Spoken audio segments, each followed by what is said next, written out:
Tout le monde pense que la chute du régime vénézuélien est une bonne nouvelle pour l'économie mondiale. Mais si je te disais que cet événement pourrait au contraire faire monter les prix, relancer l'inflation et toucher directement ton portefeuille, reste bien jusqu'à la fin, parce que ce que les marchés craignent en ce moment, ce n'est pas ce que tu crois. Le Venezuela, ce n'est pas un pays comme les autres. C'est tout simplement la plus grande réserve de pétrole au monde. Sur le papier, c'est un trésor colossal. Mais dans la réalité, ce trésor est mal exploité depuis des années. Il y a 20 ans, le pays produisait plus de 3,5 millions de barils par jour. Aujourd'hui, moins d'1 million. Pourquoi ? Mauvaise gestion, infrastructures délabrées, ingénieurs remplacés par des proches du pouvoir. Le pétrole est là, mais il ne sort pas. Ce que les gens croient. La logique intuitive, c'est le régime tombe, des experts arrivent, la production augmente, les prix baissent. Sauf que les marchés ne fonctionnent pas à l'optimisme. Ils fonctionnent à la peur et à l'incertitude. Et aujourd'hui, il y a énormément d'incertitudes. Suite aux événements du Venezuela, 3 scénarios se présentent. Scénario 1. Le rêve. Tout se passe bien. Les sanctions tombent.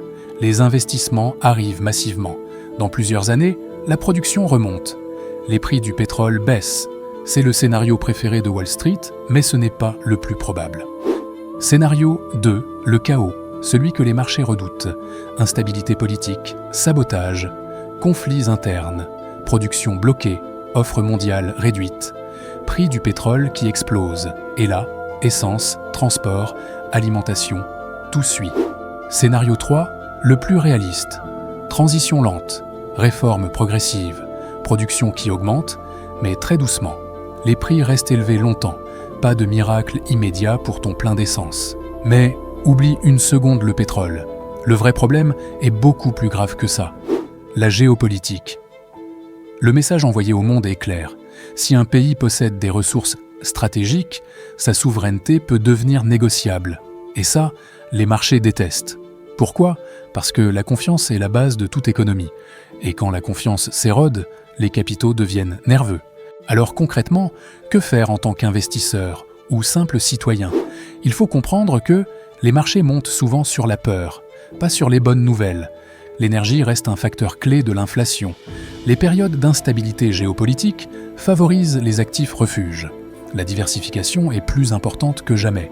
Ce n'est pas le moment d'agir dans l'émotion, mais de renforcer sa compréhension du système. Pour conclure, la chute d'un régime ne signifie pas automatiquement une amélioration économique. Parfois, c'est même l'inverse à court et moyen terme. Les marchés n'ont pas peur du changement.